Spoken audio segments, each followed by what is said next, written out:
Yo, what's up, folks? Nick Battle here, SEC Connect. We are on. Myself, we got Chris with a K, we got Steven. Jay is coming on, folks. He's been on and off with the service. Ty is out today, folks. We got a quick hour round table to talk about all the games. I think we'll go ahead and we talk Texas OU to death, but we'll spend about 5 minutes on Texas OU to kind of get that through. But then we're going to focus on a bunch of the SEC games that happened this past weekend. But first off, guys, let's go ahead and let's talk about the Texas OU game. Yes, they're not SEC teams yet, but they will be next year in 2024. Chris, since your team was the winner, I will let you go ahead and start this conversation and let me know what you thought about the game. Hey man, look, honestly, in hindsight, it was a well played game by both teams. Both teams persevered and overcame some pretty, you could say minor and some big mistakes. I think in hindsight, if you go back to the game, I think Sark maybe makes some different calls, but I definitely think that BV makes some different calls as well. Biggest thing coming out of that game is that you saw, to me, OU was physical, both sides of the ball in the trenches, where a lot of people were kind of counting them out. I think that you saw some people grow up as well, and you saw some big time plays being made by some big time players out there on both sides. But I would say Dillon Gabriel, hats off to him. I thought the defense collectively played well, but this game was more or less about Dillon Gabriel and his performance. I think to me. One thing I would definitely say is that I have no doubts that we will have a rematch, in Arlington for the Big 12 championship. I think that it's only right. I think that both teams have a path there. Don't get me wrong. There's some trap games. There are some Cinderella teams that are going to try to, pop up or whatever. Everybody's trying to get bowl eligible, but hey, I feel really confident about what I saw. But man, you just went out there, man. The heart, the intensity, all the rest of that, us against the world mentality, loved it all. Like I said, man, it just kind of is what it is. Ball rolled our way. We ended up being on the good side of the at the end and got the win, man. 6-0. Jay, how about you? Was good. Sorry, for some reason I couldn't hear anything for like the last 15 minutes. So I'm actually I had to reboot my computer twice. It's just absurd. That's why I kept going in and out. It was just like nothing wanted to work. So of course it's Wednesday and everything wants to go to hell. So what was the question? What were we talking about? We're talking about just give you a quick recap of the Texas OU game. I was telling all the fans, look, we have talked about this like crazy from Saturday to today. We're going to spend about a quick 5 minutes on this before going to the SEC games. I love it. No, you know what? I'll say this, if anything. Both teams brought what they could. One just came in there a little bit better prepared. Like the Sooners, we walked in just a little bit better prepared and we executed more. But overall, I mean, I've already done my slander of Texas, so I'm already past that portion of it. Texas is not a bad team. There's a lot of great players on both sides of the ball that you have to account for. And so as long as everybody takes care of business, we'll be kicking it in Arlington. That's the goal. Now, the one thing I do have to say is neither team can overlook who's in front of them because Big 12 teams are quite infamous for spoiling stuff. And I think the last time we said we see you in Arlington, one of us didn't make it. We went to I think two of us haven't. So it happens very often when we try to get out there and gas ourselves. Now, 1 week at a time. And I think that's why I've enjoyed Venable's mentality throughout all of this. Thank you, sir. They focus on being 1-0. 1-0. Your goal is to win one game, the one game in front of you. We think about the next team later because these Big 12 teams, not only are they gunning for us because we're leaving, but your mark is gunning for us because we're leaving. So we can't be dumb to think that, we're just going to walk. No. They're going to try to find – the worst nightmare for your mark is us at center field in Arlington going after his coveted trophy for the last year. That is the worst thing that could happen to him. Hey, Jay. And the question is, who does he hate more, y'all or us? Hey, Jay, I got a question for you. This be some funny shit. Actually, it's a question for everybody on here.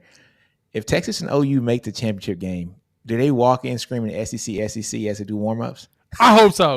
I hope so. I I'm hope gonna be so. there screaming. Embarrass him. I'm gonna be there Embarrass screaming. him. Hey, Embarrass him. That's what you do. real quick before we pass it off to y'all, just a couple of things. So, looking at y'all's schedule, I think BYU and K State. Now, I know I say K State, and I put some emphasis on them Say it because I loosely. mean we've seen the way they play. For us, I would say it's probably BYU and Kansas. I think obviously, I would not be shocked.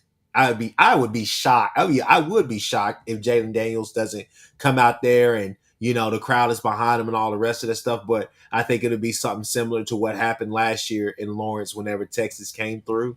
I think it'll be a lot of emotion, a lot of all the rest of that stuff. Take that out and just pound that rock, get up out of there. I think those are the two games. Obviously, you can talk about Bedlam.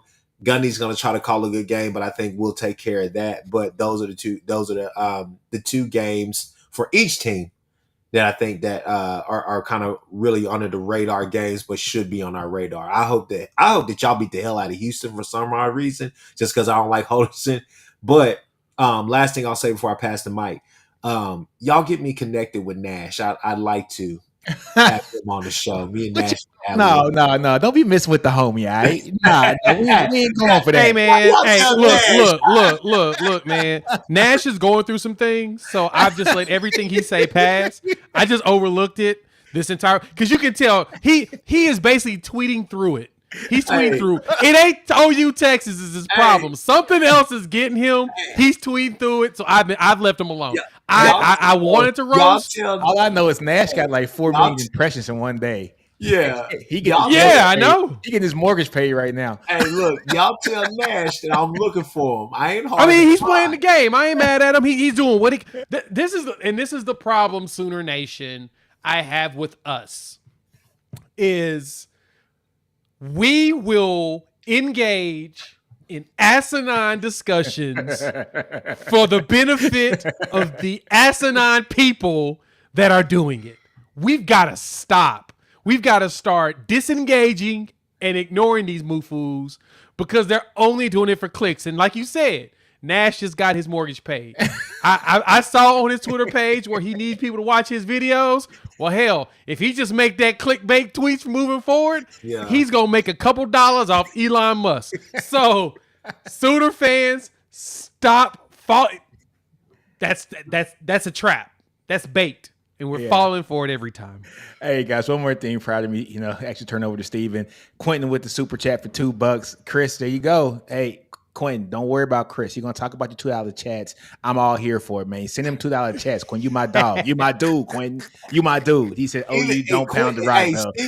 Steven's face when I said, let me get connected with Dash was like, oh, well, no. We don't need y'all two in the room. If y'all want him, Steven over protecting people. Look at him. No, I'm not. I didn't say a word, fellas. Bring Quentin to me. Bring one of those two to me. Hold on. You said you're not hard to find. Neither is Nash, brother. Go. Hey, DMs are open. As far as I'm concerned, the man. Yeah. Go and get that face to face. Reach out. That'd be some explosive content. I'll tell you that much. Hey, you see, Nash didn't go to sleep after the loss like Seth did last year. It'd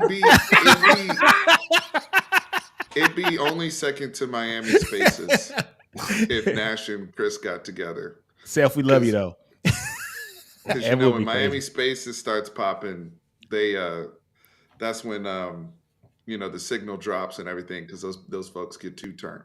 Exactly. So you only get about 3 minutes of content from those folks, but after that it drops. All right, Steve, over to you, man. Yeah. So I want to take this from the standpoint of aftermath, right? Because one thing that I've consistently said is when you have a heavyweight fight in college football and you have two teams and you go to a war, you're going to lose casualty. There's going to be casualties of war. Yeah. Every year this happens, damage. right? There's collateral damage. And this is a significant factor because I'm in the mindset, I'm done analyzing the game. We've said everything left, right, and sideways about the game. I'm looking at this from an aftermath perspective.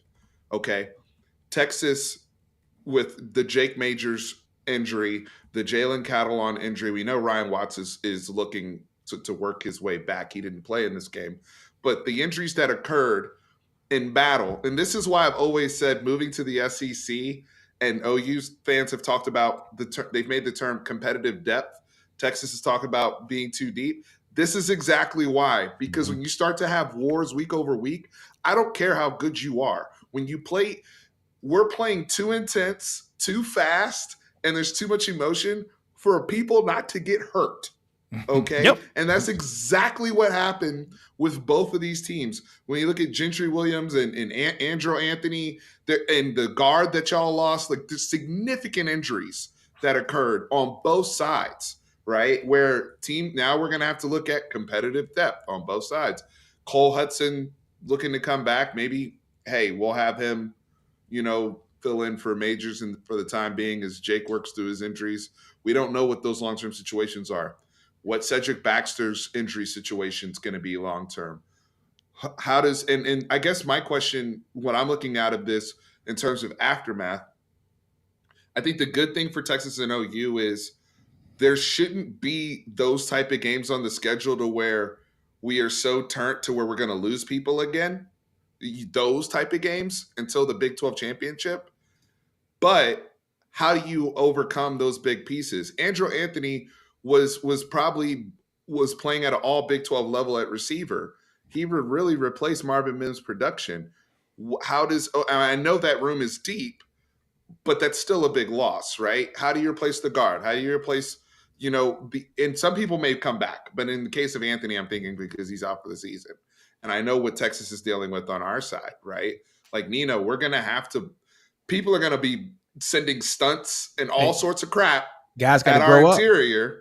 Guys got to grow up real quick, right? These are the things this is exactly why Jay just said for both teams, you cannot be looking ahead to Arlington right now.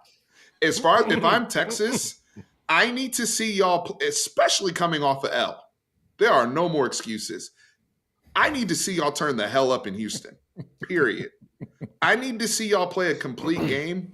And if you're playing a bad team, establish the habit of execution, establish the habit of dominance, the same way OU did early in the season, so we can get people in the game and get competitive reps for Malik Murphy and some of the younger guys. So if people go down in other battles, we have guys with game reps on our team, because we have to consider the wars to come. My question to you guys, do you have any injury updates or anything else, or, to the point on the OU side, where it's like, hey, we're going to have to now work in some other guys with the people that were lost in the battle as well?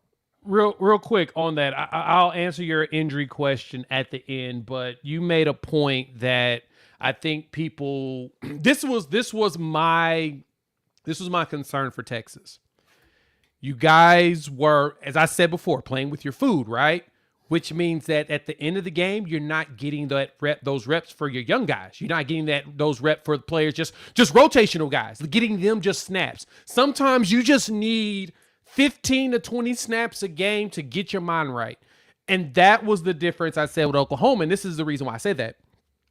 We took out Troy Everett and we lost McKade Mettauer, our two guards. So we took out Troy because Sweat was whooping his ass. Just real talk. Point blank. Period. Made an but adjustment. Troy also transferred from Appalachian State. So he was a young sophomore guard that we brought in. Savion Byrd, our starter's hurt, so we couldn't play him. And Troy is the transfer, but we took him out. We put Caden Green in. Caden Green's a freshman. He's a true freshman, and he held his own. Then we, of course, brought in another player brought in Parks for Mettauer when he went down. And my point is, we was able to give Caden Green a lot of snaps at the beginning of the season because of the blowouts. And so Caden was a little bit more ready walking in at guard and walking in at tackle than what you would typically get out of a freshman. You see what I'm saying? Absolutely. Same thing with our defensive line.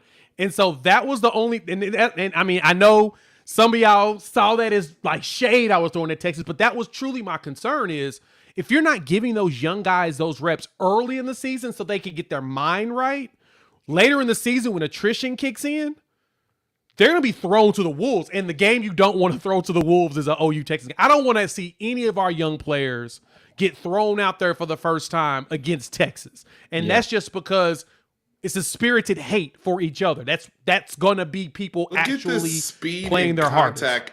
in which we were Right. hitting. Yeah, It both was teams. it was Yes! bound to It was happen. stupid. Somebody's Yes. getting hurt. My only Right. AJ, my only like get back on that is everybody who played that were backups in the game had all gotten a lot of game experience, with the exception of Connor Robinson. He was our third string center, and so but that's my point. no, That's my point. but usually, even when you're blowing out teams, your second string center is the one that's going to get those snaps at at the end of the game, and that's Cole Hudson. But how long has your second string been starting though? How long has he been the starter? That's the thing. That's the thing. He's our swing guy. Yeah, but he's been hurt for how long now? For 2 weeks. But Cole, in a blowout though, I don't know if Cole would have played center. I think we would have played Connor Robertson in blowouts. You think so? I think Cole Hudson is this backup center because he already gets game reps. Like it's kind of like what we used to do with Kerstetter. Yeah. I think Cole Hudson is your backup center if shit goes down, but because he's gone, that's true. I do think that's true. Connor we should have Robertson.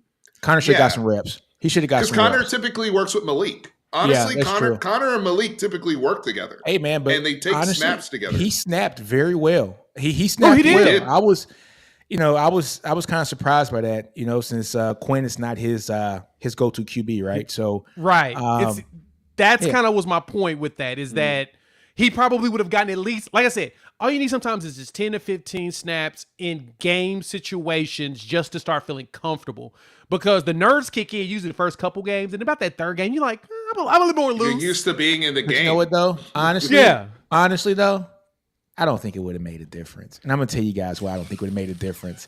Fair. Texas has been putrid in the red zone all year, and it didn't change. I mean, it was putrid in the red zone with first stringers. Nino, everything's connected though, brother. Everything's connected because if the reason why, to Jay's point though, the only way those guys get to play, that means you're consistently executing and you're scoring a crap load of points to get them in the game. Yeah. So if Texas had been showing that, then that means that Texas would have also come into this game being way more proficient in the red zone, way more proficient scoring points, which would have means we're a different team. So I do think that because we've been having those struggles. Me and you talked about the Wyoming game where it's like, bro, we got to go to Byron Murphy. Yeah, you know what though? I had a conversation with a friend of mine in like another group chat, and he was down my ass about the end of the game. And I was saying, Sark needs to be more aggressive at the end of the game. He's like, no, he's playing for the field goal. What he should have done was run the clock out. I said, two things can be true and still be the same. I said, look, if you're not going to run the clock out, then you need to go all gas, no brakes. You need to just go ahead and score a touchdown if you're not going to run the clock out. If you're going to run the clock out and go for a field goal, then awesome. Do that. Go for the game-winning field goal. Worst comes worst, we go to overtime. But we just did not put our foot in the gas in that last drive. And I see where they're coming from. You want OU to use their timeout, hindsight 2020. OU didn't need a timeout to go score a touchdown. So, but that's who we've been. That's who we've been for the last 2 years. Our team has been built on just 1 minute and 12-second drives. It's the weird. It's the craziest thing. Well, that's a Lebby offense, though. But that's understandable. But that's what I was about to say. Stephen was. We're talking about the offense, and I said I think the offense has been pretty vanilla this year, and the only time that we haven't been vanilla is Alabama and OU. And my friend was like, they haven't been vanilla. Look at the play against Wyoming where we had Byron Murphy. I'm like, no, that's not a explosive play. That's a vanilla game. It's a shame that we had to do a trick play to get a touchdown in the red zone. So I don't think that's not being vanilla. That's desperation. Fundamentally, honestly though, and because I know we're spending more time than we want to. We're spending a lot of time. Fundamentally, however you want to phrase it with Texas, you're right. We've had more comprehensive game plans, obviously for Alabama and OU. Yeah. My issue with that is you establish a flip the switch mentality with your program. You are not creating a habit of putting your foot in the throat. When I look at Texas, you're telling your kids basically like, we chilling this week because I'm gonna run the good stuff against this other person. Week. That's not his way. Then that's the habit you're developing. But OU and them are like, they're grading their kids on proficiency of scoring against air. We don't care who's on the other side, right? Like to you an have extent, to an extent, because I think Chris and Jay would tell us too that you guys say you didn't show much against SMU, right? We didn't. There were certain games we did go pretty vanilla but on. you guys say that you didn't show much against Cincinnati. No, right? Cincinnati, I think we did actually show a You little think bit more so? than we probably should have. Yeah.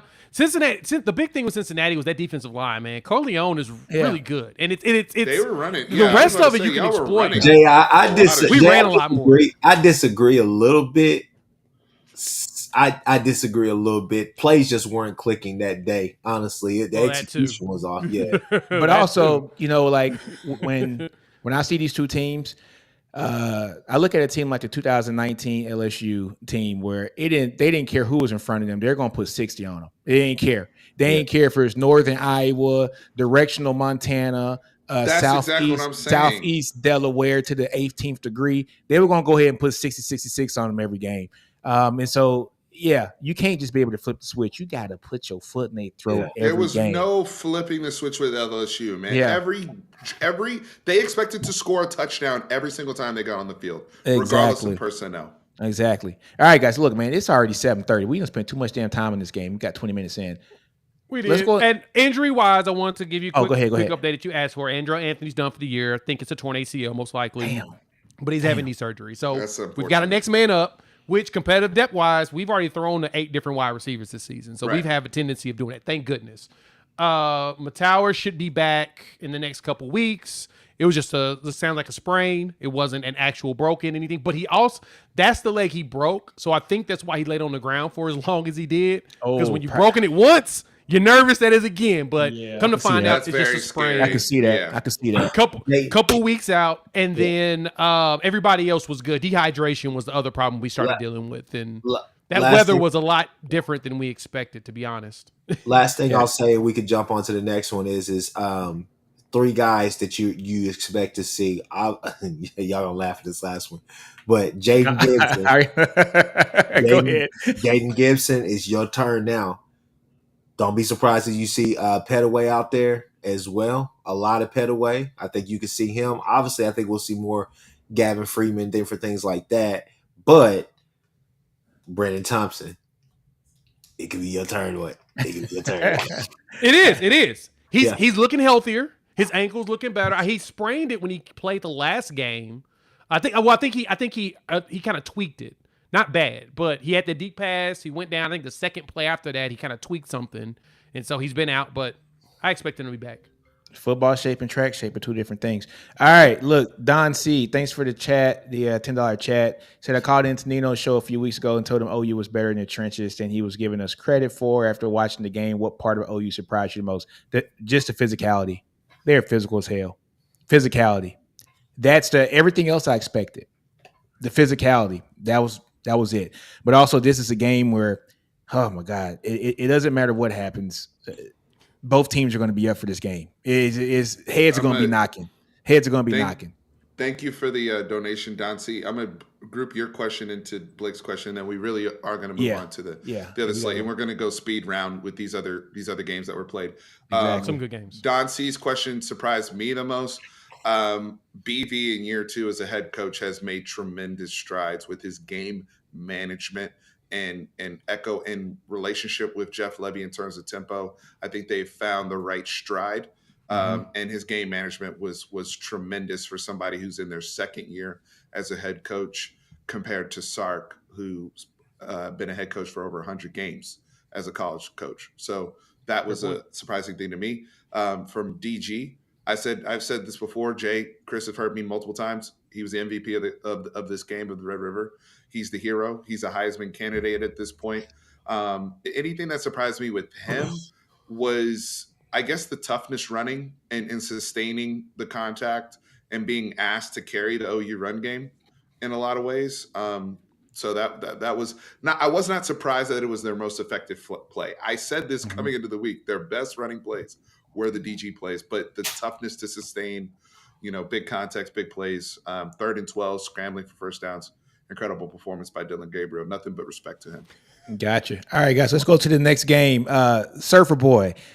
He says, Steve, Carson Beck is number 10 in the Heisman race and gives me the eyes emojis. But look, let's go Georgia, man. Let's talk about Georgia and Kentucky. Talk about it. Good Let's God. talk about it. Do we hey, really man, want to talk about that game? Man, I don't know if I want to talk about that game. I want to start this one off, man. I want to start this one off. Devin Leary, where are you? It's like, where's front. Waldo? It's what it is right now. Where is Devin Leary? 10 for 26, 120 yards, or something like that. Where's Devin Leary? I understand Georgia has a hell of a defense. We get it. Totally understand. But Devin Leary, you were supposed to come into Kentucky and do some good things. Hey, look, Will Levis had this team almost beating Georgia last year, right? Just call it what it is. That game wasn't close, Chris. I'm sorry. That game was close last year. Kentucky game was close, and so was the Missouri game. Those are two very close games last year. They went down to the wire, if not mistaken. Right? Am I lying about that? I think they kept it low. It was a low scoring game, but Kentucky had a hell of a time trying to score. No, I thought there was but wasn't like 13-7 or something like that. It was 16-6 last year. Yeah. They kept it close. No, I get it, but I'm just saying Will Levis, couldn't sustain drives. It was 3 and out. It is true. Well, Levis also is in what's his name? I'm sorry. Yeah, no, Levis is the quarterback last year. Devin Leary is not Levis. That's your problem. He's not. That's the problem. Leary's booty, man. And hey, I thought Leary was going to be better than what he was. I thought it was going to be a lot better advertised than what we had him advertised was. Especially with what's around him. Dude, he has talent. Right. Well, he has talent around. He has probably, I'm going to say, a sneaky top 3 or top 4 wide receiver room in the SEC. That wide receiver room is nasty. I'm just gonna wrap mine up real quick and just let y'all know. So coming into the game, my uncle called me and he said, "Hey man, I think Kentucky could possibly go beat them." I said, "No, they're not. They're gonna get dogged." And he said, "Why are you saying that?" He said, "Georgia ain't look good." I said, here's the problem.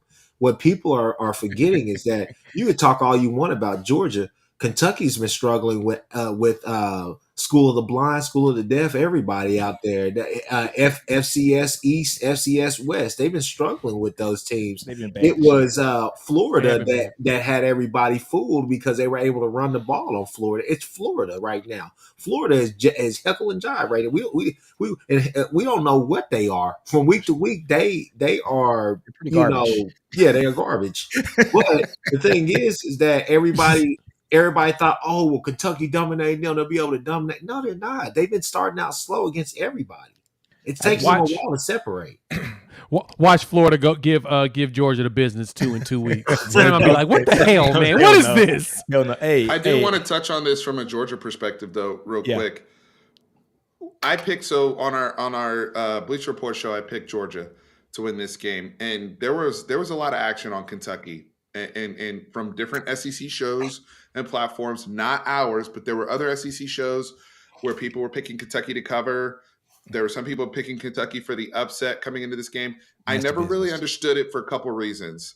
Ray Davis is the truth at running back, but my plan coming in to beat a Georgia team, you got KYP, know your personnel. That's not the way, brother.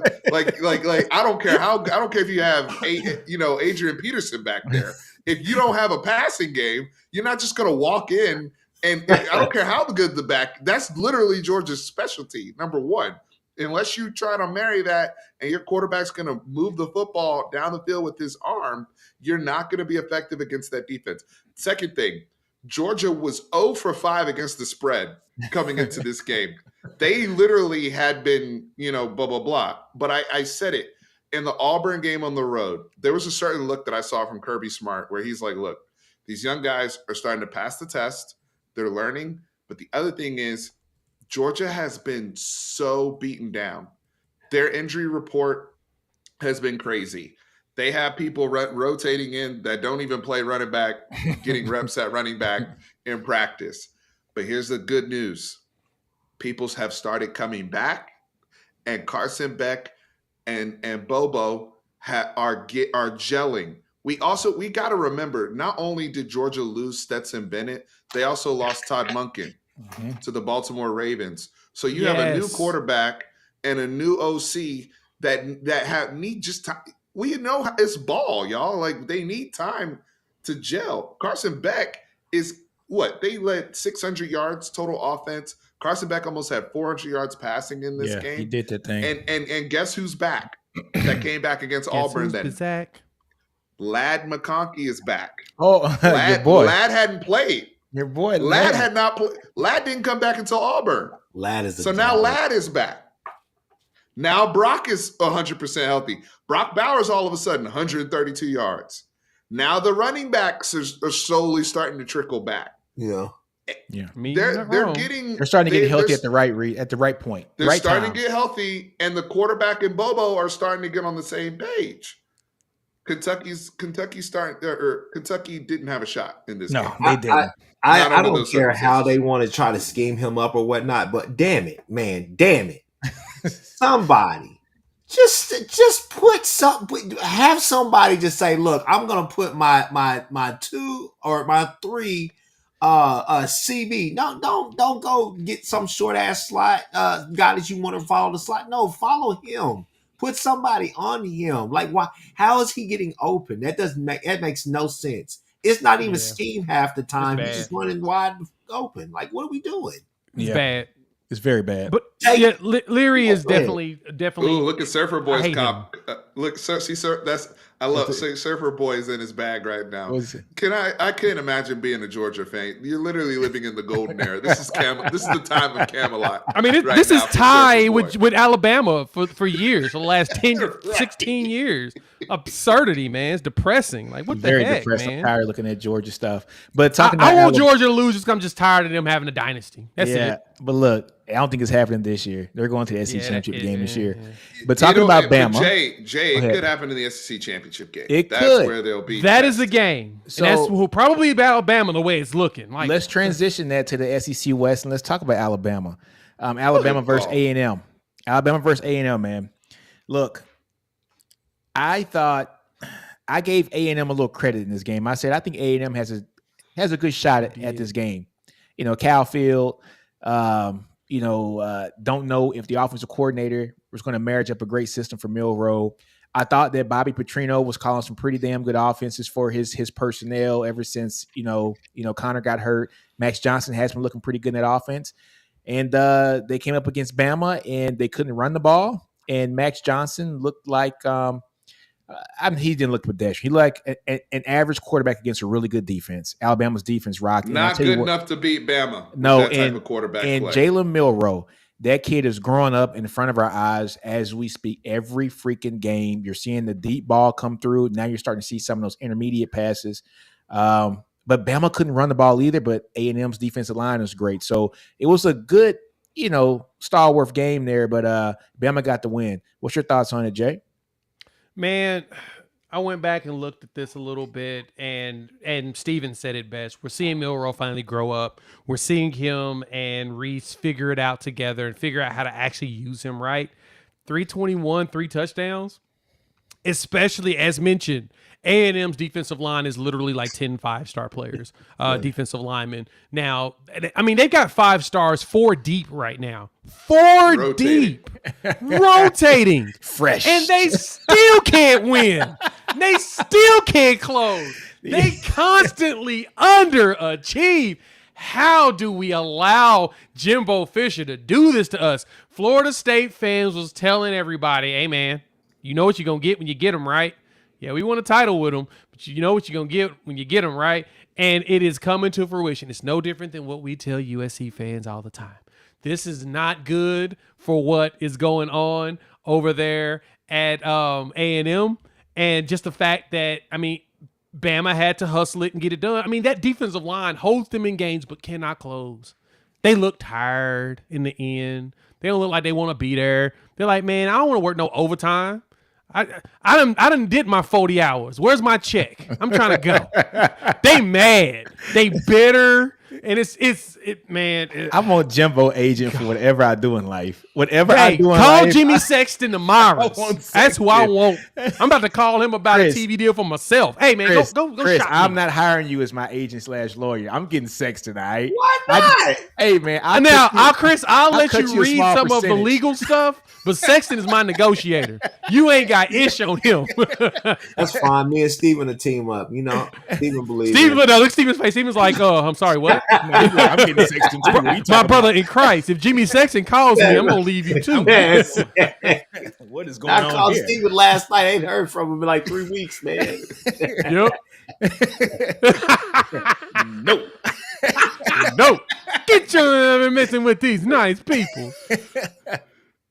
Oh man, Chris, how about you, man? Man, look, it's y'all said it perfectly. Y'all know what I said a couple of shows ago, man. Milroe showed a lot. It's the maturation process. What it boils down to with Alabama is what Milroe are you going to get? Are you going to get Milroe versus Texas, or are you going to get Milroe the rest of the against everybody else? Because he's looked pretty damn good. Sometimes he starts a little bit slow, but at the same time, once he gets into a rhythm, he's a rhythm passer to me. I think he's a guy that would do well in like a Sark or like or with Levy. The reason why I say that is because they would do everything they could to try to get him in the rhythm early and often. I'm talking And about the deep ball too. Oh, could you imagine him and too, Sark's offense with that deep ball? But the screens, the little bubble screens, different things like that, trying to get him. I mean, that's stuff that they would do. Excuse me. I like Tommy Reese, but it's just been it's becoming a better fit, but it was a bad fit at first whenever they started. But I think that the narrative about Alabama is simply what kind of Milroe you're going to get. But we're talking a lot about Alabama. We're not talking enough about Jimbo Fisher. Let's talk about Jimbo. Second loss of the season. I mean, I don't know. I mean, $76 million is still too steep, but they're starting to grow tired of it. I don't know what you guys know. Y'all on the Texas side, y'all should definitely know a lot more than we know about it. But man, it may be time, man. He's notoriously an 8-5 coach, man. Gonna make a bowl game. We all know that, but I don't know, man. What they're not. Let me jump in here. So they're not there yet in terms of firing the coach, because so let me put it this way. The same way we talked about last season with Texas, this is kind of the year before the year. And like this year, our expectation coming into 2023 season with the way our roster looks, I'm talking about Texas Longhorns. Our expectation is to win the conference. We figured maybe, outside fringe playoff, we'll see. Like that's the type of year we're expecting to have. That's the expectation for A&M going into 2024. I'm just letting y'all know that right now. The way they've ramped, because if you think about it, that 2021 class is where they invested all the money. That's year 3, right? So this is technically the year before the year, coming off the 5-win season where a lot of A&M fans were telling me at least, hey, if we're 8-4, but we look good, especially with the excuse you now have built in with Connor Weigman's injury, if the rest of the young boys look good and there's development, we can sell all of that. Now, here's what you can't sell. When you also tell me in the same breath, A&M fans, that Alabama's down and that, you guys, Texas beat the worst version of Nick Saban's team ever, and then you get that same Alabama team at home. Granted, yeah, we played them in week 2, you played them in week 6, whatever. But they come in College Station and Mollywop, Mm-hmm. and you guys are and they beat y'all. Like that's and now and I kept saying with all these people talking about Alabama's down, and y'all keep using the South Florida game as your basis for making these arguments. All I've said is show me when Nick Saban starts losing SEC West games. That's when I'll start to buy into this whole they're truly down. Until Nick starts losing those games, y'all need to take them out. And they didn't do that. I do think though that the volume with A&M fans, especially I look at Casey Smith, who has obviously a very large platform on Barstool Sports, A&M alum, and she's been very, very protective of A&M. And for her to come out and blast Jimbo Fisher and she stated so many examples of playing not to win and punting on 4th and 1 at home and not showing, why are we paying you this amount of money to be in a game like this where y'all told us that this Bama team is down. This is our opportunity to strike. LSU, who's the juggernaut in the SEC West right now? Nobody. Not anybody, right? So if there's ever a year for us to maybe strike early, let's do it, right? Now we're going to wait for our year in 2024, but some of these teams are going to be ramped back up too. So what are we doing? And I appreciated that passion and insight because you rarely see that from A&M people because they act like a damn cult and they act like you can't publicly criticize your team in public and all this type of stuff. No. I will say this, Chris, to answer your question.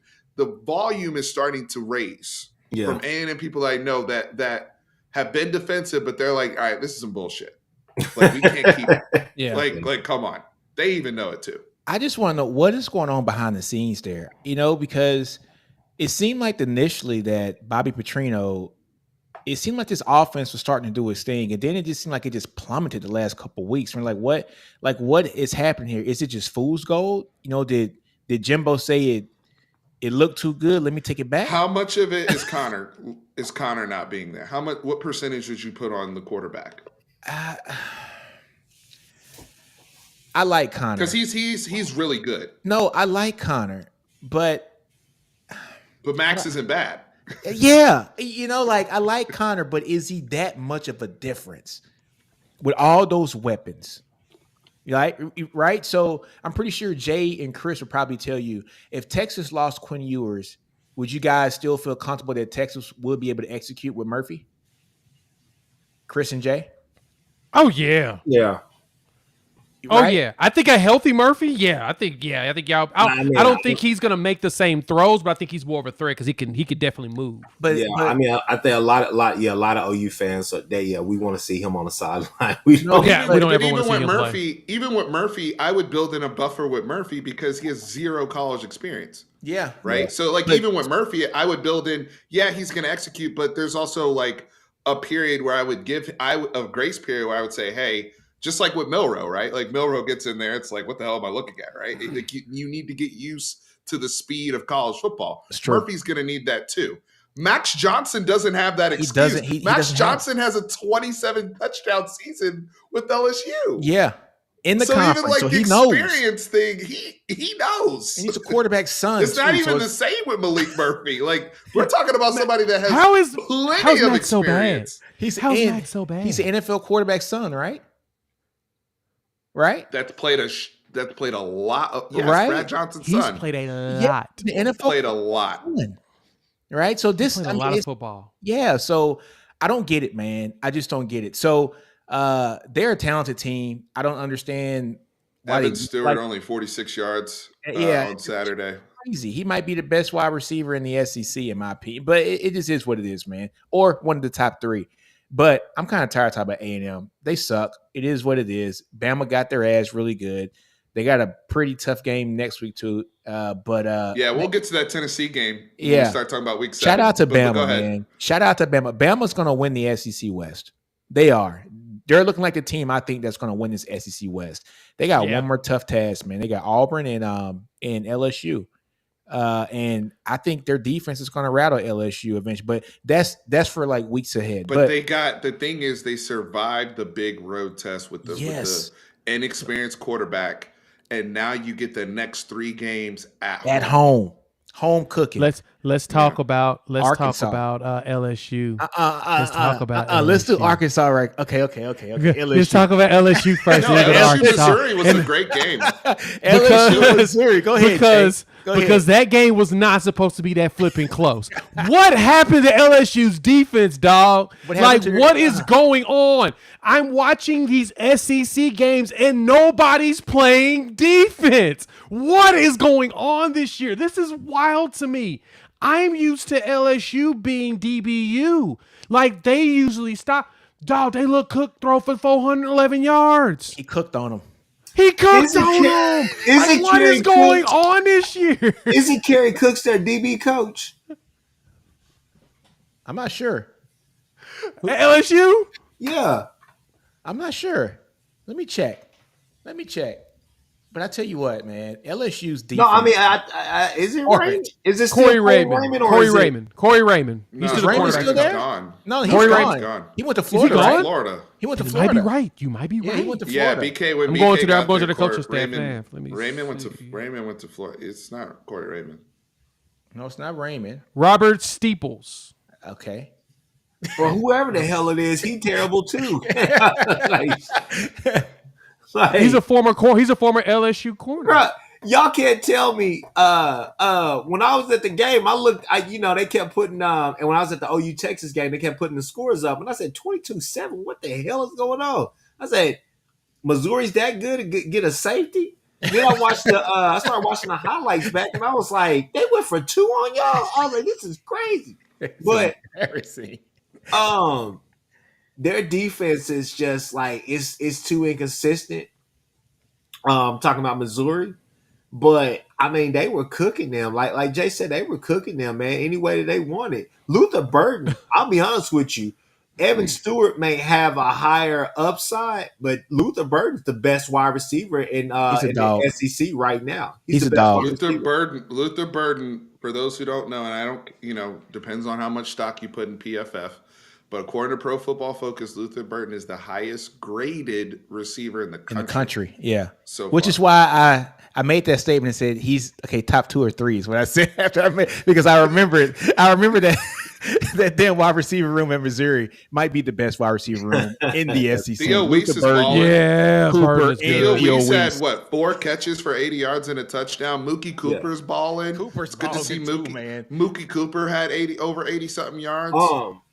Theo Weiss is a 1 in his own right. He's not even just a 2. Obviously, he's the 2 because Luther's there, but Theo Weiss healthy and given the opportunity can be a 1 for you. I knew that they were going to have one of the best wide receiver groups, not wide receiver rooms, not only in the SEC but in the nation, simply because of that. That was a sticky good pickup if he's healthy. For me, I just it's just crazy that LSU is going through this, but this is, we talked about Jimbo Fisher.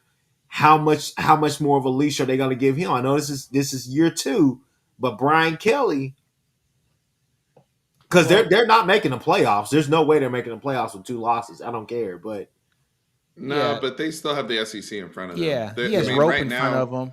He has rope. I mean, the thing with BK right now is the defense. He's got to fix the defense, but if you look at the schedule that they've played, I mean, this Missouri game, let's give some credit to Missouri now. They came in this game 5-0.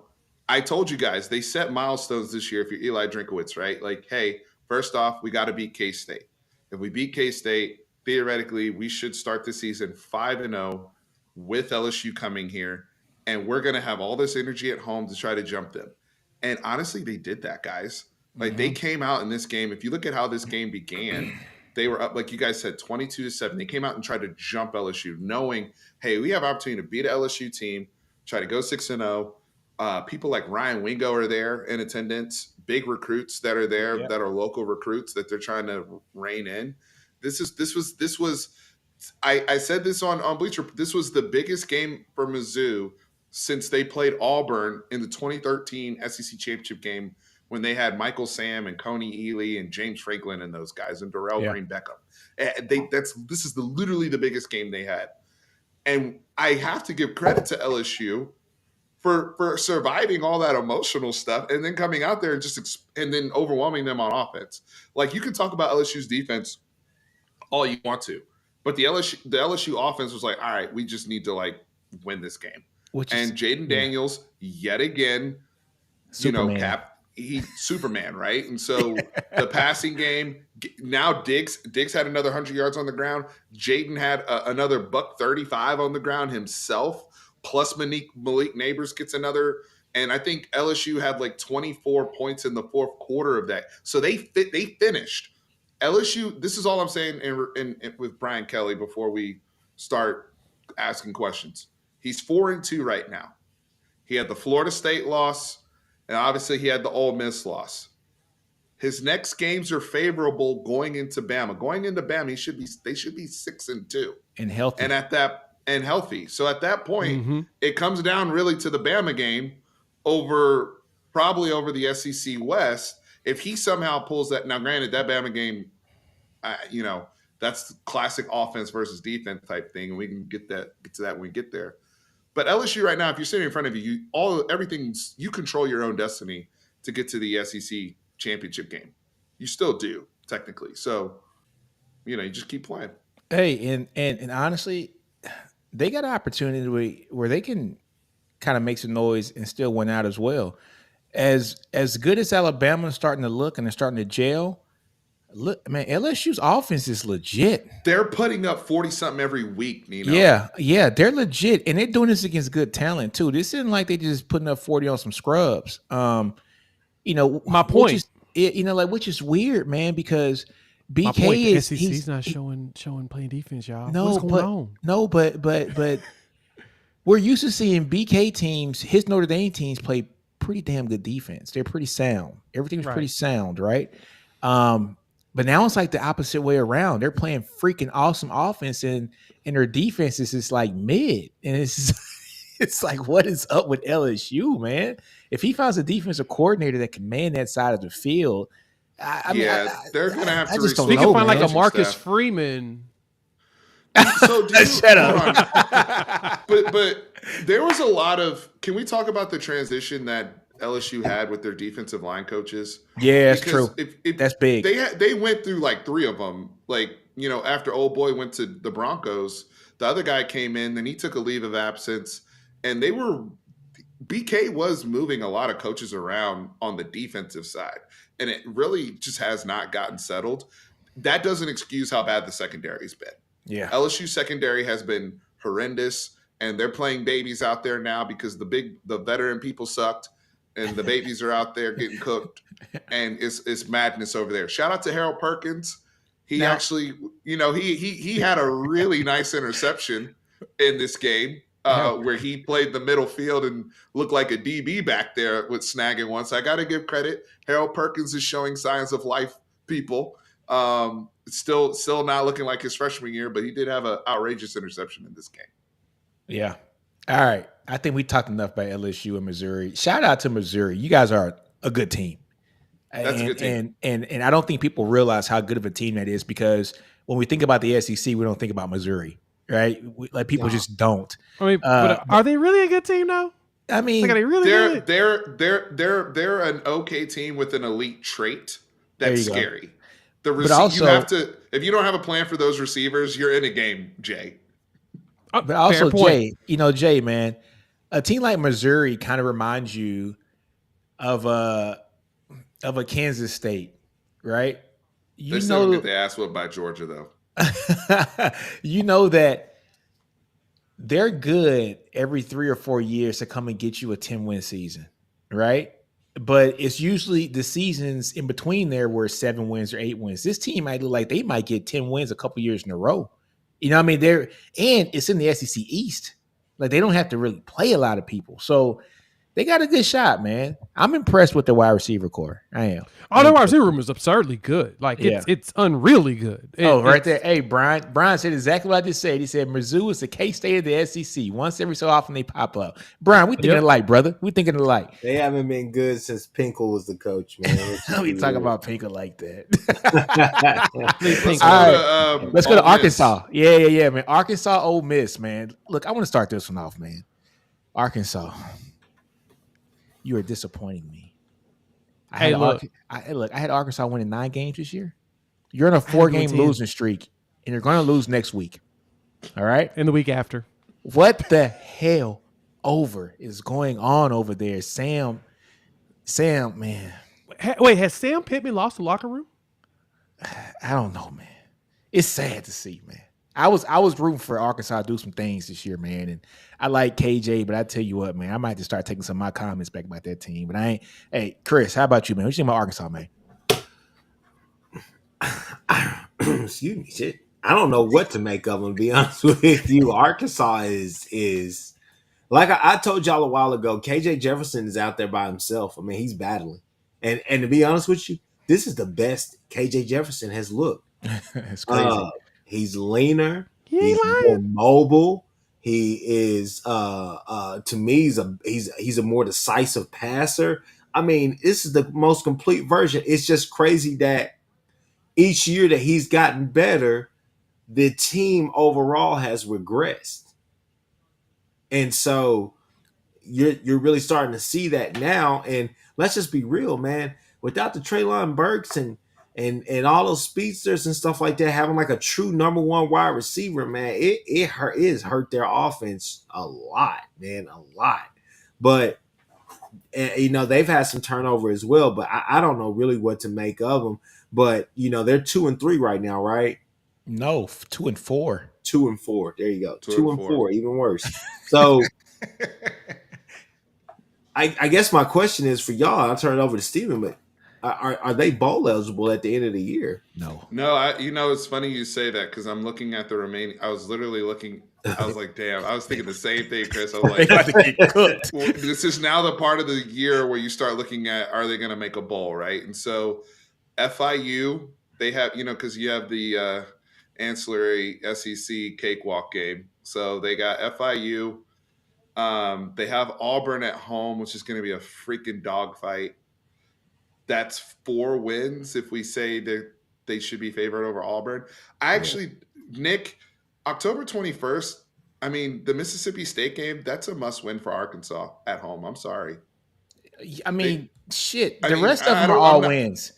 The rest of them are must wins. No, I'm just saying, like the Mississippi, like assuming they lose to Bama next week, that's 5 and they go 2-5, right?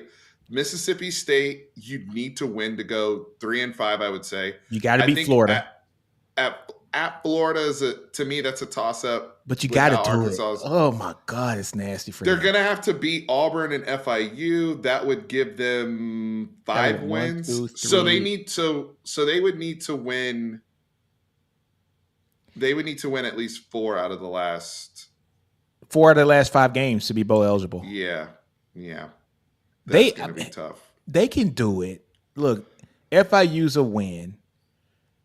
They got to beat Mississippi State. Oh my God, that's tough for them. For them, that's tough. Yeah, it is. Mississippi State, Florida, Auburn, back to back to like it sounds ridiculous, but they could catch Mississippi State at home though. That's the thing. Mississippi State hasn't been world. That should be the game that gets them off their losing streak.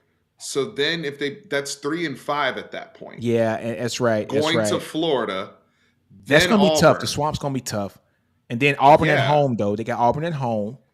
This is also the assumption that KJ's still healthy at this point. Because KJ has he's carrying so much. And we just talked about it earlier. When you play big teams, very emotional games, and people flying around, you're going to lose people. That's why Rocket Sanders is out here trying his best, but he looks nothing like himself. He had 8 carries for 15 yards in this Ole Miss game, and Ole Miss run defense isn't this all world, whatever, right? Like, so if you're KJ and you're doing all of this just to keep your teams in the game, Jay talked about Sam Pittman, locker room. I give all Arkansas credit; they're competitive in these games. It's not like they haven't gotten blown out in not one of these losses. Every single game, they've been competitive. Yeah. None of these losses are blowouts. Yeah, they're playing tough. A lot of it is because of KJ. But how is that sustainable? Is he going to be healthy in November? Seriously, and I hate to say that, but that's not even sustainable to put on a young man's body doing that much. Man, this is very scary times for Arkansas. Alpha Dog said FIU's their only win. That's disrespect. Wow. What happens? What happens? That's so true. The only win.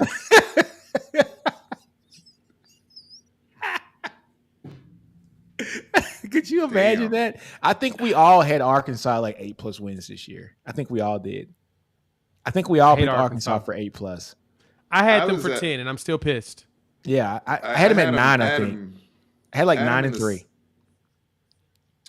Yeah, this tough, man. Let's talk about Ole Miss. Let's talk about Ole Miss though. Still on schedule if you're Lane Kiffin. Overall, right? Like Jackson Dart and some of the things they got going on. What's Ole Miss's slate looking like? 5-1. Next game's against Auburn next, and then Vanderbilt. Yeah, So those are going to be 2 wins. So they'll be 7-1. They're on schedule. And then they play A&M at home. They're on schedule. They should beat A&M. I can see them running off 3 straight games, and then they hit Georgia. Bam! They hit Georgia. That's going to be the barometer right there. Lane, you want to be a big boy? Because you've already played LSU and Bama. Yeah. Lane, you want to be a big boy? Let's see what you're going to do. Georgia's going to smash them. And then you got ULM and then Mississippi State. FIU, guys. FIU. I just can't get over FIU. Golly, that's so bad. Yeah. All right.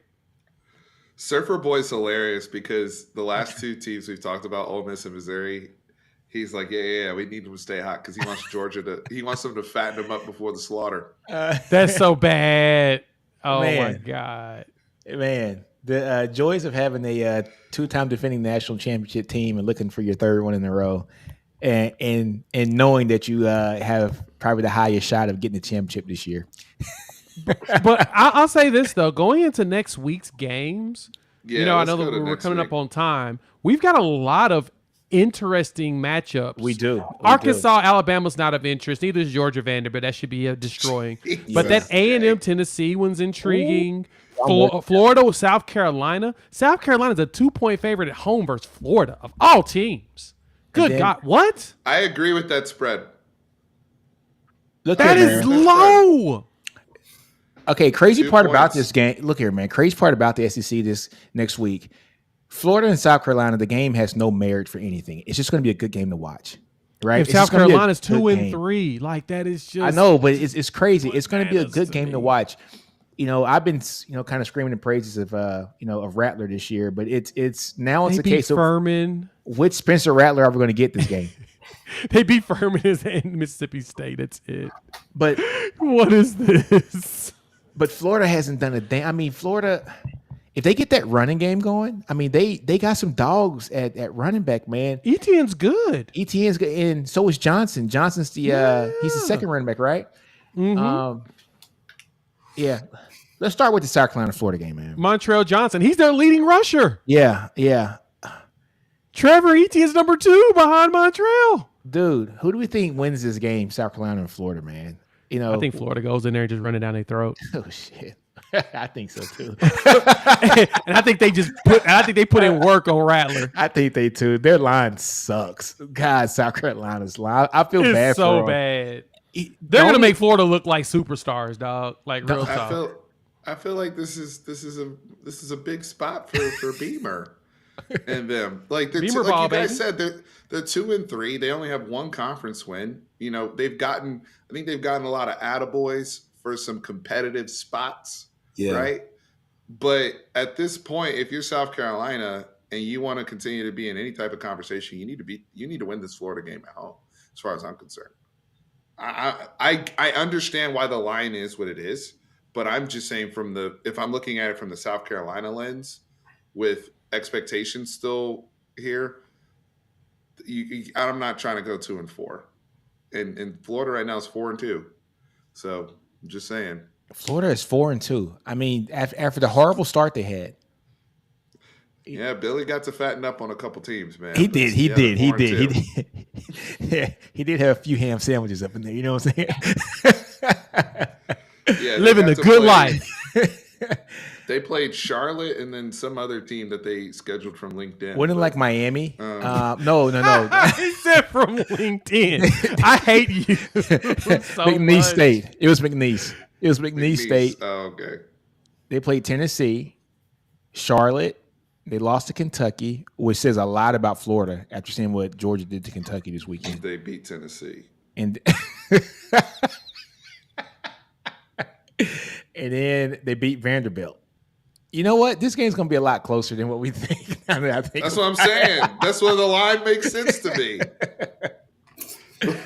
Oh, my God. Chris, you awfully quiet over there, man. What you think? It's a bum fight, man. Brothers throwing out there in the middle. Let them get to it. Like I say, Chris, you got to throw one of them 7-Eleven burritos out in the middle of the street. Man. Go for it. Throw it out there. It is a bum fight. Nah, to be honest really with you, bad. I mean, the big games are not even really in the SEC. It's really the ACC who, not ACC, Pac, but the Pac-12. Pac. Yeah, Pac. No, the pack. It's the pack this week where the big games Pac are. is eating this week. Oregon and Washington is enough Ooh. to supplant That's a anything heavyweight in the fight. SEC. Who does USC That's play this heavyweight. weekend? And USC plays Notre Dame in South Bend. Ooh. I don't know, man. Notre Dame is- UCLA, Oregon State. Yes. Yeah. It's going to be fun. UCLA, Yeah. Oregon Very, very State. good game. Oh, it's going to be really good. How about Colorado? They play Stanford at the crib on Friday Okay. night. They should win that. I Well, hope. yeah, they're 11.5-point favorites. They better Well, cover Arizona the spread, State, they were a big favorite, and it came down to the last second. But which, yeah, granted, attrition is, yeah, they're not, they don't have the depth for it yet. So, yeah, it yeah, makes they didn't have sense. the depth yet. All right, cool. We talked enough about Florida and South Carolina. Okay, Texas A&M, Tennessee, at Tennessee. What's the line on that one, folks? Which one? Texas A&M, Tennessee? Tennessee. Tennessee's a Tennessee. 3-point favorite. That's crazy. Yep, Tennessee 3-point favorite at the crib. Well, so so basically, neutral site, they'd be even. So it's, is this Yeah. where the volume continues to go up? And is this where more A&M people come forward and the volume goes up for Jimbo Fisher? Or Absolutely. where's A&M people fall on this? Or is this a game where they're like, no, we should walk in here and beat this Tennessee team? Like they're not, I know that Look. try to get back on track. Like what are the expectations here? Man, look, Texas A&M is very impatient right now. Why is Chris laughing? I'm very serious with what I'm What saying. you laughing at, Chris? Everything that's going on, and then this comment hits me right in the middle of it. Versus Mitter. Versus Mitter. oh my God, I hate y'all. Y'all in the comment section, y'all got to stop. I'm choking. I didn't even see that. I'm looking down Mitter because versus I Mitter. I just kind I'm of slid trying that to in on you laugh. guys. I just kind of slid that in on you guys. Great comment, Sam. I try to make sure you guys staying awake. Man, look, A&M fans are growing very impatient right now. They're impatient, dude. And Just I like- love it. I love it too. Just like Steven said. Steven said this is the first time you saw Case. She was going off. Like she was going off. A lot of A&M fans in my timeline are going off. I got friends that went to A&M that are like texting me, like, screw this dude. Like, And they normally keep it in the house with their complaining. And Yeah. it's finally coming out. Because they know, Nino. And it's finally like, damn it, this is we can't tolerate this anymore. No, because think about this. If A&M loses this game, they go to 4-3, right? And they got a pretty tough sled here towards the end of the year, if I'm not mistaken. A&M after Tennessee, they got South Carolina. That should be an even game. But then you got Ole Miss at Ole Miss. Mississippi State's not going to be no joke of a game. I think they should beat Mississippi State at Cal Field, though. Then you got Abilene Christian. And then you got LSU. Then you got LSU. In Right? Death Valley, In Death guaranteed Valley. to be a night game. Guaranteed. And that's So- a revenge game for LSU. This is a pivotal game. If A&M loses this game and goes down to 4-3 after week 7, they're gonna get beat by Ole Miss and I think LSU. Two of these teams are gonna beat them. Where it's what it is, USC, Ole Miss, Mississippi State, or LSU. They're gonna split them games. And if that happens and they finish 7-5, oh, they're gonna start calling for Jimbo head, man. Here's the smartest thing that that A&M could do as an administration. Give him the Scott Frost treatment. See if there's any wiggle room to go in there and try to restructure, refigure out, recalibrate, recalculate, whatever you want to call it, that deal or something. My brother in Oh. Christ. My How? brother in Christ. Let me I stop don't you know how first. you do it, but go ahead. Jimmy Sexton is that agent. He That ain't, deal's unless they're foolproof. upping his pay, he ain't Yeah. doing Nathan. Nothing. He don't have to do a damn thing. He don't do anything. That He man just- is a legend at the bank. I'm just trying to give them some type of advice. Okay, this is legal advice. They would If have you to You're want- trying. find something at cause, dude.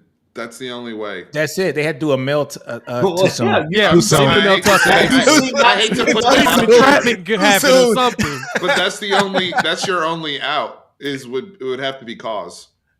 Yeah, There's no football reason. they're screwed.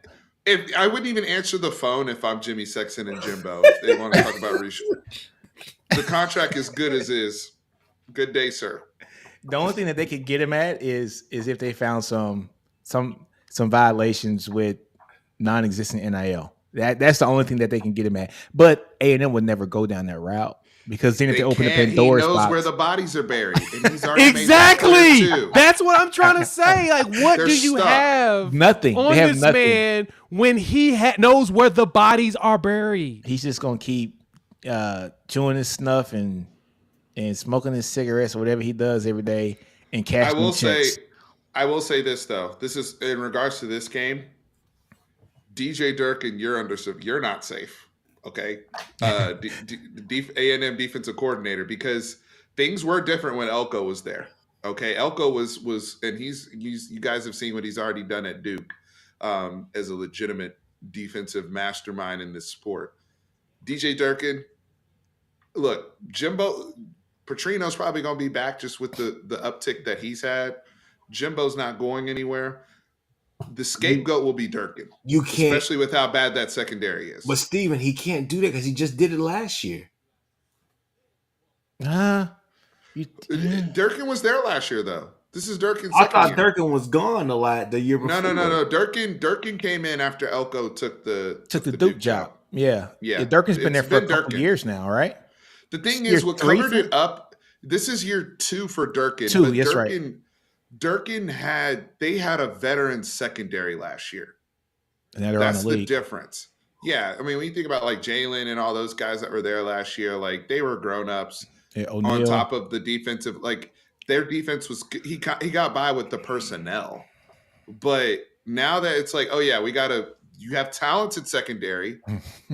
Bryce is back there. All these guys aren't BS recruits, obviously. And the standard has fallen off a cliff in terms of defending the pass, like A&M. And this is going to be interesting. I say this because of this game, because Chris's friend Joe Milton is also under surveillance. Yes. And so it's like, can Joe Milton take advantage of a secondary that Jalen Milroe followed the blueprint that Tyler Van Dyke put out there of attacking them deep? Can Joe Milton follow suit? Because that's what Jalen Milroe did. Jalen Milroe followed the blueprint that Tyler Van Dyke put out there, where they were hitting them deep. Jay, we know what it is. We doing this tonight or no? Or can we just agree just let him be? Who Milton? Yeah, I mean, Jay ain't talking about Milton no more. He's off the Milton train. He knows that's the key to the game, though. Let's be honest. I 100% agree. You're not wrong whatsoever. He is the key to this game. Like the Tennessee offense has been inept with him passing the ball right now, and as much as I was hoping that Joey Halsey as well as Heupel could have figured it out with this dude's rocket of an arm, they just haven't figured it out. And so at this point, it's like, well, just figure out a way to make the dude run to try to win games. Like, you need to just use his legs at this point. Run the dude like he's Cam Newton. Just don't ask him to pass the ball that often. Run him he like, still has to pass it. No, man. But all you can do. That's what they've been that's all doing. You got left. Buddy, like you don't want to play Nico. You don't want to play the freshman field right throwing now. the javelin. That's what he needs to do. He does. He does. Than this man. You won't hear me disagreeing with you. He threw the javelin. Y'all wrong. Let him throw the javelin. He throw the javelin. He might be an Olympic, javelin thrower though. He can make some money off that.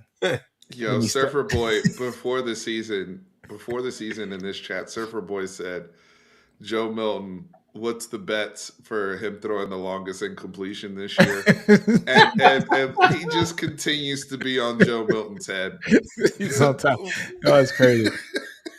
How did they land into the Tennessee River? First torsion. Stop it. All right, man. Look here. At Tennessee, I got Tennessee winning this game, though. I don't know why. What was the spread? 3 points, right? Tennessee 3. I got Tennessee winning this game too. Yeah, I got Tennessee. For me. I have. It makes no sense for them to not win this game. Let's put it that way. I just have no faith in Texas A&M. I have more faith in Milton than I do, which is crazy because Texas A&M's defense is outstanding. I have more faith in Milton on offense than I do anything on A&M on offense. A&M has all those weapons, Joe man. Milton not executing, dude.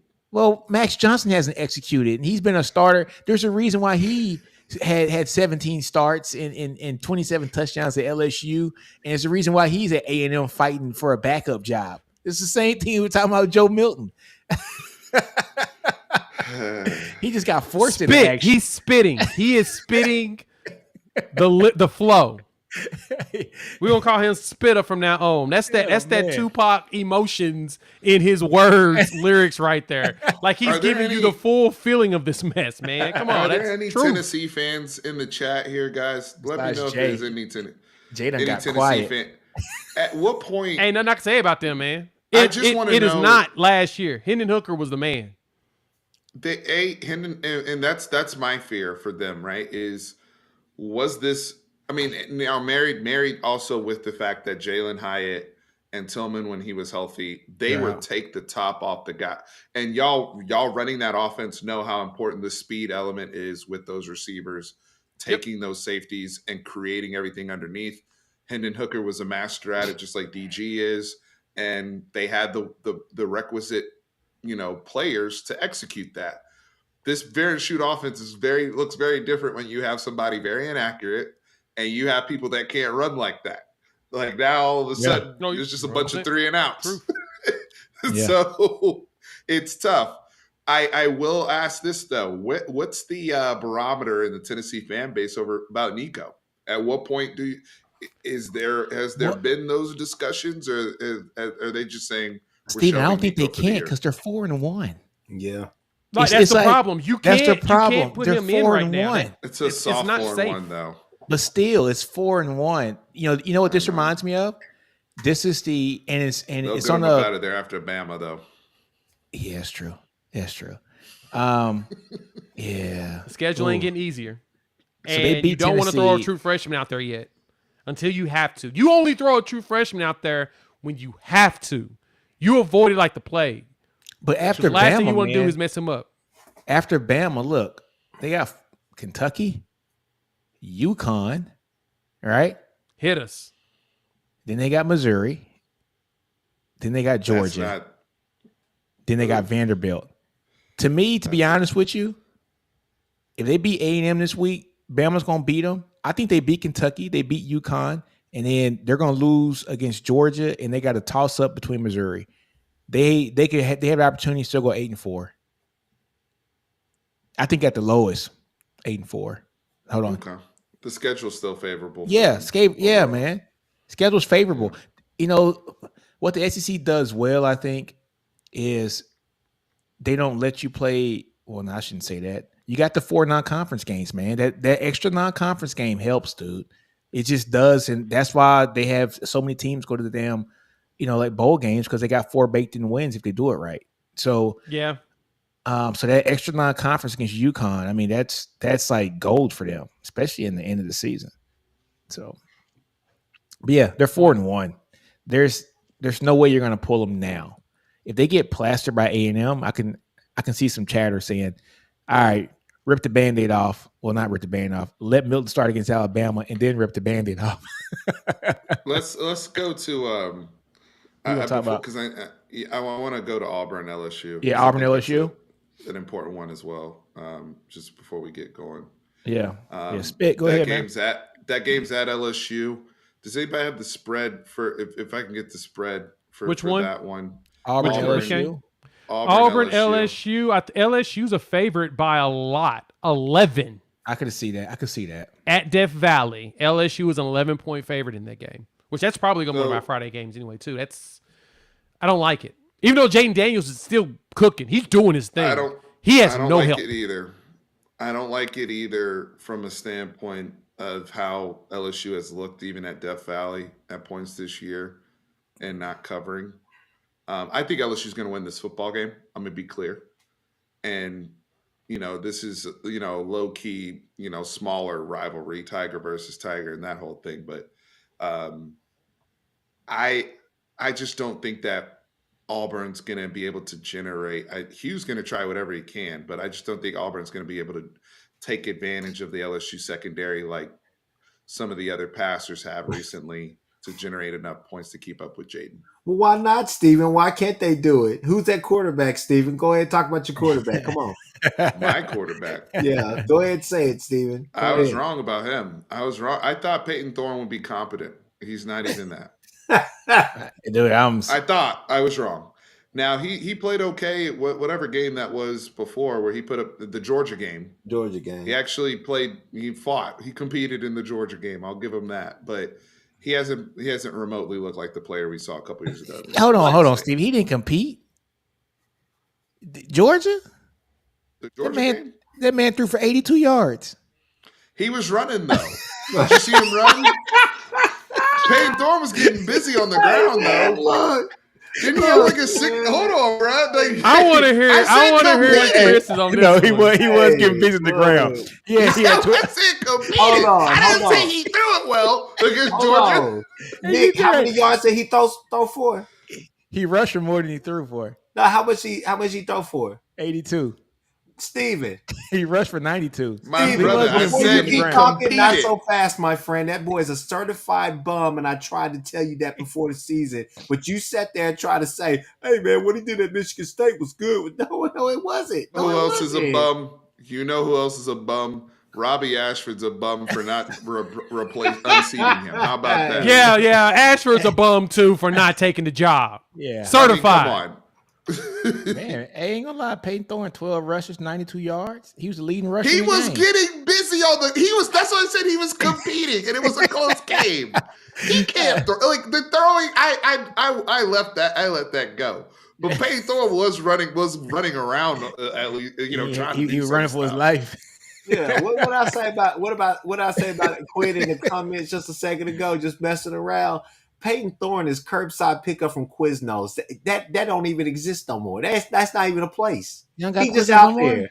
He in the world of the Quiznos void. still exists. They got What happened to Quiznos, don't they? Quiznos? Where the hell? You tell me when the last time you saw a Quiznos. I don't know what Man, the economy is 2012 looking in like in Wyoming. that part of Oklahoma, brother. But Quiznos, I'm pretty sure. Yeah, they still floating around Norman, my boy. 2012 in Wyoming for me. I ain't seen Quiznos Man, forever. that was 11 years ago for me in Wyoming. I used to go to Quiznos at lunch all the time. Quiznos. Right. Oh yeah, back when you was Straight. hitting that diversity quota. I like it. I like Boy, it. man, hey man, I raised it up too, big dog. I raised it up. Nino was big on the dog. brochure like with that smile like a Cheshire cat. Oh man, look, Auburn sucks. I'm just gonna call it what it is, dude. Against Power 5 competition, here are these numbers out, folks. Against Cal, they Nasty. scored 14 points and they won. Against A&M, they scored 10 points. Against Georgia, they got busy against Georgia. I will say, Stephen, you're right, 20 points. Georgia, it was 27-20. LSU's gonna murder these dudes, man. I don't know. I think I may pick Auburn in this game. Man. Why? Freeze- No. Let's let Chris go. Why are you picking Auburn? Because that's I interesting. think that Freeze is going to have a hell of a game plan. The thing is that Freeze has schemed some games up very well. He just can't help it that his players can't execute. But and that's one thing I'll say about Freeze. He is not afraid. I was watching a Paul Feinbaum show. Was it yesterday or the day before? Either one. I think it was yesterday. And he's sitting there at a press conference or whatnot. He's just basically saying, "Yeah, I mean, we don't have the players right now." I mean, he's basically talking about like roster this, roster that. Oh, he about to roster get that. active in the portal. Oh yeah, he's about to get active. He letting them know right now. Yeah, yeah. No, Freeze sits up there and he doesn't look happy at all with his team. He's just like, we can't execute. I mean, essentially, that's what he says every I time. don't know who evaluated these guys, but they're bums. He's gonna be like Suge Knight at the Source Awards. You know what I'm saying? You want to come to a team where your coach gonna get all your business. You remember when Sark? Come to Auburn. What was the 2021? Nino when Sark said we're gonna have 38 new scholarship players on the roster next Basically, season. you're saying some of y'all gonna be in the portal. Y'all just don't know it yet. Right, and you don't know it yet. Yeah, like BV last year. All you heard, you didn't hear what like he wasn't open with it like Sark was. All you heard was behind the scenes there was some very uncomfortable conversation. Happens every year. Every year. Oh man. They're gonna be Hugh Freeze this year. Yeah. All right. God, What about Kentucky, Missouri? Any thoughts there? I think Missouri I got gonna take Missouri. that. I got Missouri, man. Missouri gonna light that ass up. I think so too. Where's I the game think- Yeah, at? same. That one's at Missouri, right? Let me Oh, see. No, isn't that in Kentucky? No, yeah, I think you're right. Let me pull it up. It's at real quick. I thought it was Kentucky. It's Oh, in it's at Kentucky. No, Kentucky. it's in Lexington. So and Kentucky's a Yeah. 2.5 point favorite. I got Kentucky's Mizzou favorite. by 15. 15. I don't know about 15, but let me see. Let me go check their schedule again. Who, Missouri? Yeah. They're sitting at, you've got Kentucky, going into Kentucky. South Carolina comes to the crib. They travel to Georgia. Tennessee comes to the crib. Florida comes to the crib, and they travel to Arkansas. So, you know what though? They both were in. Granted, Kentucky got their ass whooped, but they both were in wars last week. So I'm trying to think like, all right, is Kentucky going to take 2 losses from that Georgia loss? You know, sometimes teams are so beat up after. Hey, Steven. Go ahead, Nino. But think about this for a minute. Georgia got their ass handed to. I'm sorry. Georgia handed Kentucky an ass whooping. Right. It was bad too. Missouri had a dog fight. This might actually favor Kentucky because they didn't have a dog fight. You know what I'm saying? Like they didn't have a dog fight. Oh, you waved the white flag in the Georgia game and you retired the troops. Hey, man, it's 39-0 right now. You know what I'm saying? I'll believe it if they get on like an actual like they got to start fast for me. If they don't start fast, then I don't care about all that, Nick. Yeah. Who's that? We'll see. Kentucky? Talking about Kentucky, yeah. It's just that's an emotional roller coaster for Missouri because they were up big in that game. And then Brian Weber, what was Mark Stoops' comment? Yeah, what did he say? I didn't. Well, no. Oh, he said, "Did Georgia be buying all them players?" Oh, he did make that comment. And he's like, "Hey, he ain't wrong." Well, he didn't say about. He just said we got to start buying. So he told the fan base. He was calling to the fan base basically to start donating to the collectives so that we could buy players like Georgia. Because that's the thing. It's no matter what you try to say or do in regard. He was not. He wasn't taking a shot at Georgia. He was just pointing out today's landscape, and it's what it is. Georgia's collective is putting out bread, and they understand we're gonna pay for all these big old defensive linemen. We're gonna get the biggest tight ends out there. They started the collective a few years before we knew it. Hey man, don't worry about that. It might have been in Chick-fil-A bags. It could have been. That was Tennessee. I was in Chick-fil-A bags. Okay, well there's not been Georgia. What's in Georgia? Go look that 2018 class. When I saw that class at that point, I said they are going to win a national championship. There's it was like Thanos. I was like, this is Thanos. Like we're inevitable. That's when I saw that Georgia class. I was like, my good. That was the one that Justin Fields was in. Oh yeah. Think about some of the people that didn't even play at Georgia, and they still were dominant. I'm gonna say this, and I'm gonna go out on a limb and say we can end the show on this right here. Mark Stoops, you're a Stoops, so I'm going to let you live. But I'm gonna say this right here. It's dumb as hell that you would even say that, and all the rest of that. You kind of bit the hand that was feeding all of y'all because a few years ago you talked all that noise about Coach Cal said, hey, Kentucky is a basketball school. You said no, and you went all the rest of that and stuff. You want to talk about Texas A&M? Let's talk about Kentucky, but on basketball. All them 5 stars and everybody they was getting before NIL was in there. Don't get me wrong. Coach Cal's a hell of a coach. I love Coach Cal. Yeah, come on. Hey, you know what I'm saying? But come on, we all gonna be real. I'm just saying. Yeah, Kentucky's a basketball school, man. That's where the money is going. yeah, exactly. Y'all got money. It's just not going to your sport. Yeah. They're paying it across 12 players, not 53. Right? I'm sorry, 12 and not 85. Right? Yeah. So, yeah. Yeah. Jesse Brown says UK gets how much from TV deals from the SEC? 30 million plus. Those rich, can't afford to buy players. Different way of how that money is not for that. Different pots of money, Jesse. Different pots of money. Yeah. Let's see what's us. I think that's it, folks. We didn't comment on Georgia at Vanderbilt. Oh, but, you want to comment on that? Wait, what's the spread? I just want to know what the spread is. I just want to know what the spread is. What's 30? 30? I believe. The only question is, does Georgia cover? Because Georgia was 0 for 5. Ooh, that's a good question. Georgia was 0 for 5 against the spread until last week. That's the only question I have about that game. Which is wild to me. No, they're 31.5 point favorites they ain't gonna cover. at Vanderbilt. And Vanderbilt Stadium's not even complete. They ain't gonna cover.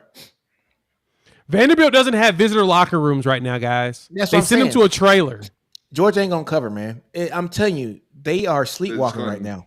Doing what they need to do and get out of there. They did what they did to Kentucky, I think, because they were undefeated and people were trying to make this like, oh, their first test. They're like, okay, really? You know what I'm saying? Right. We gonna turn up.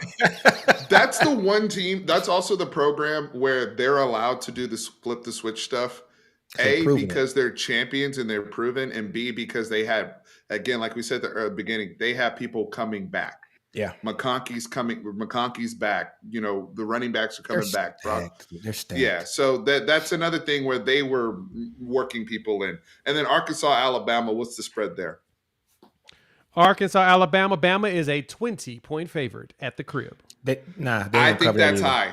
That's high. They ain't gonna cover that. I think that's that's too high. That's too high. Yeah. Arkansas's backed in the corner. They're probably like a rabbit dog. They're gonna be fighting. They're gonna be scratching. They're gonna be like a damn hog. Yeah. They're gonna be like a damn razorback. They're gonna be fighting. Have you seen a boar go after folks? Boars are crazy. Yeah. And I feel like they have to fight in this game. That's our last game, Nino, by the way, that we haven't discussed. Yeah. That's our last game. But look at me, Arkansas is gonna fight. I think Bama wins between 10 and 13 points, somewhere around there. I don't see 20. That's what I was thinking. I don't see 20. I was thinking like 27-14. I think that Alabama defense clamps down. Jalen's been playing much better football, but I mean, it's still that Alabama offense still isn't great, right? Like, I wish Ty was here to touch more on this. The run game outside of Jalen Milroe, if Alabama wants to make further strides, they got to get going outside of Milroe. And they couldn't run the football up. They could not run against A&M at all. I think they had 50 total yards against A&M rushing. Mm-hmm. It's just uncommon for a Bama team. I'm so not used to seeing it, especially with the talent. They were all dependent. Their whole yardage was the deep balls. That was it. Now, granted, A&M sucks against the deep ball, but they've got to figure out, I think, the back end of the season, Tommy Rees and those guys, how to run the football traditionally. Exactly. But those are the games. Yeah. Well, fellas, man, we've been on for an hour and 30 minutes. Hope everybody in this chat has enjoyed it. Hey, folks. Y'all be active, man. We appreciate it. Yeah, you guys are really active today. Like, comment, and subscribe. Go like this video. I think we had a height today of about 140 people in the chat today. So, so go like the video, man. It helps. It just helps us grow a lot. But yeah, just tune in next week, man. SC Connect Wednesdays at 7 o'clock. Bleacher Report Friday at 10 o'clock in the morning, Central Standard Time. And check all of our channels, whether it's my channel, Chris's, Jay's, Ty, Stevens, for more content, man. And Surfer Boy, he says he loves the show, and we love you too, Surfer Boy, man. So we love you too, Surfer Boy. Yeah, man. Appreciate you always joining us, man. We appreciate it. All y'all always joining. All our loyals on our channels. Thank y'all as usual. And cool. We out, y'all. Peace. Boomer in the chat. Hell no.